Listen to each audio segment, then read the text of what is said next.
There was a dam that broke in Michigan, and now thousands and thousands of people have to evacuate or they're going to be underwater. So this is a terrible story.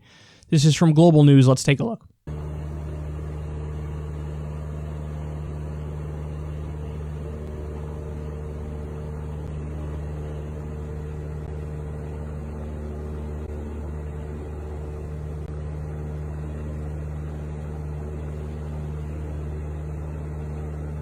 Today, the Edenville and Sanford dams in Midland County breached.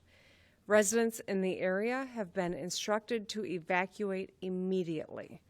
Residents in Edenville and Sanford have been ordered to move out by local law enforcement, and if you are in those areas, you must evacuate as soon as possible. Please, get somewhere safe now.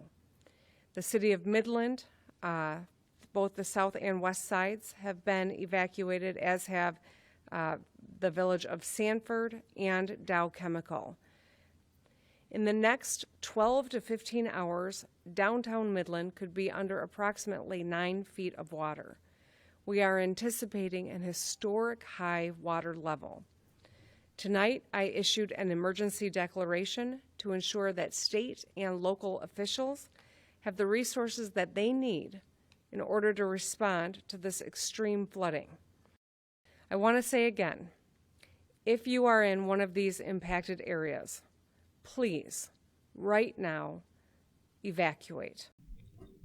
So that's absolutely terrifying. And Governor Whitmer there, you heard her mention Dow Chemical. Well, at the same time that this is happening, we get this news.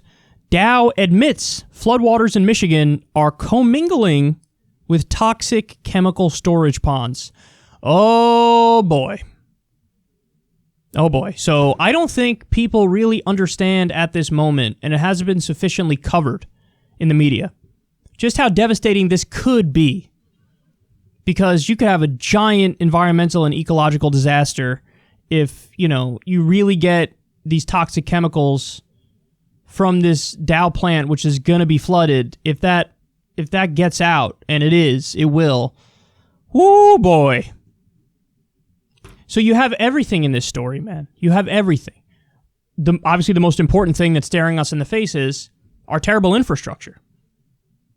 This dam shouldn't have failed. Shouldn't have failed. I have no idea when it was built, when they updated it, but whatever those answers are, they didn't do a good job, or they didn't do it at all, and they should have. I mean, I've said this a million times on this show, and you guys are probably sick of hearing it, but the Society of Civil Engineers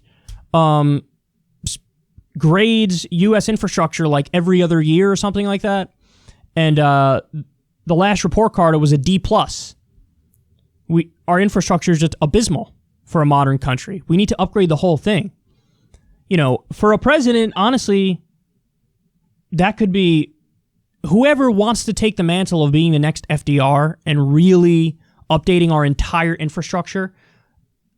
If I was president, I would try to make us number one in the world. Like, give us an A+ infrastructure, the best in the world, spend whatever the hell it takes, because you give people a lot of jobs. It's tremendous stimulus for the economy, and you also have the upside of fixing the country and making it look beautiful. And right now it's decrepit and falling apart. I mean, this is pathetic. So that's one thing that's just screaming out of this story, which is our infrastructure is abysmal. It's terrible. Damn shouldn't have failed. But then the other thing is total lack of regulation. If you have a situation, the fact that this Dow Chemical plant and the fact that the government did not prepare for such a scenario, if it were to happen, there weren't sufficient regulations in place to make sure that under no circumstance do we have a Dow Chemical that's in a high-risk area for flooding, and then, whoopsie, we didn't have the right regulation in place, and now we might have a total toxic mess on our hands, and this place might be uninhabitable in due time. Who knows? But, it's got everything. Terrible infrastructure, total lack of regulation. Like, every single point the left hits is proven here, that the policies we care about are the things we need in order to fix everything. And this is just abysmal and pathetic and sad. And I feel terrible for the people whose houses are, going to be gone. But under 9 feet of water, like these towns and cities, and it's crazy that we still have stuff like this happening. All this stuff should have been planned for. All this stuff we should have been protected against. And we're not.